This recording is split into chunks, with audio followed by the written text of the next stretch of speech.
V-Gold, trusted gold buyers. మీరు తాకట్టు పెట్టిన బంగారాన్ని విడిపించి ఈ రోజు ఉన్న మార్కెట్ ధరకు కొనబడును. One force ruthless fire power dominating every front అంటూ ఇండియన్ ఆర్మీ ఒక వీడియోని రిలీజ్ చేసింది.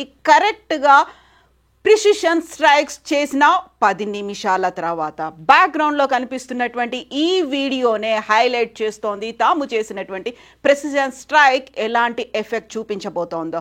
ఎవరు ఎక్కడ ఎలా దాగి ఉన్నప్పటికీ మేము దాడి చేస్తాము, దుమ్ములో ఉన్నా చీకట్లో ఉన్నా ఎక్కడున్నా మేమేంటో మా పవర్ ఏంటో చూపిస్తాము అంటూ ఆర్మీ తన వీడియోని రిలీజ్ చేసింది. 9 ప్రాంతాల్లో టార్గెటెడ్గా కేవలం అక్కడున్నటువంటి ఉగ్రమూకలు ఏవైతే బంకర్లు ఉన్నాయో, ఎక్కడైతే హెడ్ క్వార్టర్స్ ఉన్నాయో వాటి మీద మాత్రమే మేము దాడి చేశాము.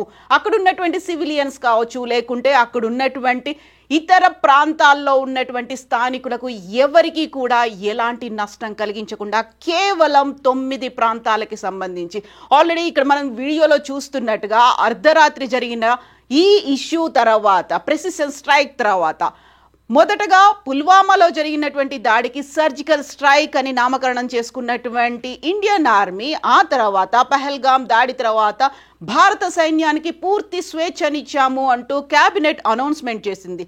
తర్వాత ఇప్పుడు ప్రెసిషన్ స్ట్రైక్ చేశాము కేవలం ఉగ్ర మూకలు ఎక్కడైతే ఉన్నాయో వాటి మీదే అనేది. ఇందులో లష్కరే తైబాకు చెందినటువంటి హెడ్ క్వార్టర్స్ మీద దాడి జరిగింది.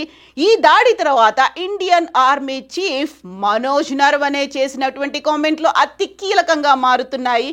పిక్చర్ అభి బాకీ హై, ఇది కాదు ఇంకా ఉంది, ముందుంది, చాలా జరగబోతోంది అనేటువంటి కీలకమైనటువంటి వ్యాఖ్యలని మనం చూసాము. ఆ తర్వాత జరిగినటువంటి ఇన్సిడెంట్స్కి సంబంధించి ఇమ్మీడియట్గా క్యాబినెట్ భేటీ జరిగింది.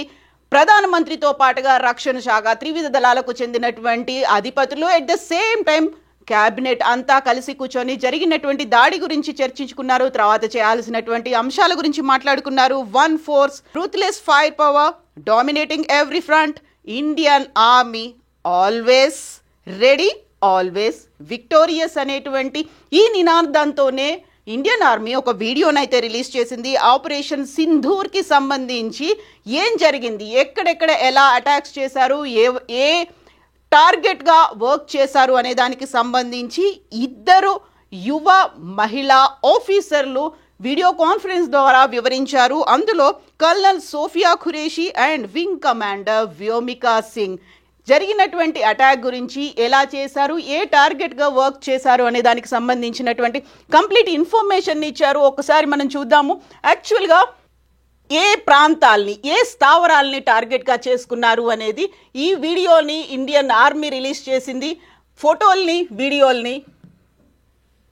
సో టెర్రరిస్ట్ క్యాంప్ కోట్లీ గుల్పూర్లో ఉన్నటువంటి టెర్రరిస్ట్ క్యాంప్కి సంబంధించినటువంటి ఒక ఫోటో. ఖచ్చితంగా అక్కడ ఉన్నటువంటి టార్గెట్ ఏదైతే ఉందో ప్రిసైజ్డ్గా ప్రెసిషన్ అనేది అక్కడ ఉంది, దాని మీదనే మేము అటాక్ చేశామనేది చెప్తున్నారు. అండ్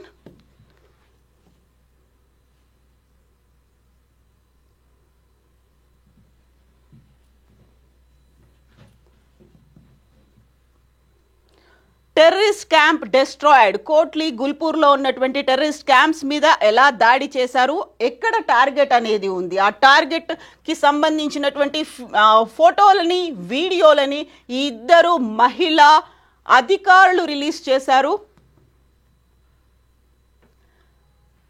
బిలాల్లో ఉన్నటువంటి ఇంకొక టెర్రరిస్ట్ క్యాంప్ ఇది, దీన్ని కూడా మేము డెస్ట్రాయ్ చేశాము అనే దాంతో పాటుగా అతి కీలకమైనటువంటి ఇంతకుముందు మనం చెప్పుకున్నటువంటి 2 మహిళా ఆఫీసర్లు సోఫియా తను, ఆ తర్వాత వ్యోమికా సింగ్, ఈ 2 వివరాల్ని అందించారు. మనం ఒకసారి పహల్గామ్ సంఘటనకి సంబంధించి చూసుకున్నట్టయితే ఓవరాల్గా అక్కడ మగవాళ్ళని చంపారు, ఆడవాళ్ళు వదిలేసినప్పటికీ కూడా సింధూర్కి సంబంధించి పేరు పెట్టడం కూడా అక్కడ ఉన్నటువంటి మహిళలు, అక్కడ ప్రాణాలు కోల్పోయినటువంటి భర్తలకి గుర్తుగా తమ సింధూరాన్ని కోల్పోయారు, అందువల్లే దాన్ని పెట్టామని చెప్తున్నారు. దానికి సంబంధించి ఇప్పుడు నేవీ చీఫ్ మనోజ్ నరవనే చెప్పినట్టుగా పిక్చర్ అభి బాకీ హై దానికి కూడా ఎంచుకున్నది మహిళల్ని మాత్రమే ఎంచుకున్నారు, మహిళా అధికారుల్ని ఎంచుకున్నారు. సో ఇక్కడ మనకు అతి కీలకమైనటువంటి ఇంకొక వీడియో కనిపిస్తోంది. వాళ్ళు రిలీజ్ చేసినటువంటి క్యాంపుల్లో ఏవేవి డిస్ట్రాయ్ అయ్యాయి అనేది.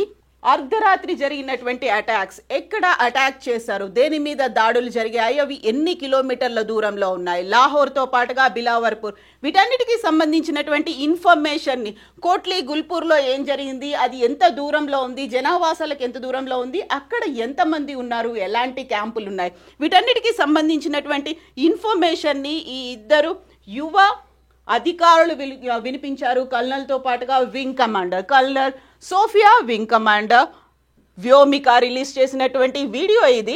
దీంతో పాటుగా యూజువల్గానే ఇప్పుడు మనకు ఒక డౌట్ వస్తోంది, ఆపరేషన్ సింధూర్ అనేది ఎందుకు పెట్టారు అని.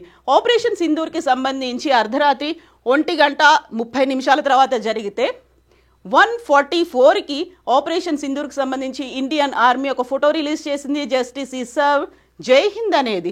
సో ఇది చాలా కీలకంగా కనిపిస్తోంది. ఆపరేషన్ సింధూర్లో ఎందుకు పెట్టుకున్నారు అనేది. సింధూరం అనగానే మనకు భారతీయ మహిళలకి సంబంధించి, వివాహితలకు సంబంధించి కనిపిస్తోంది. అండ్ అక్కడ చాలా మంది భర్తల్ని కోల్పోయారు, 28 మంది భర్తల్ని కోల్పోయారు. దానికి గుర్తుగా సింధూరం అని పెట్టుకున్నారు.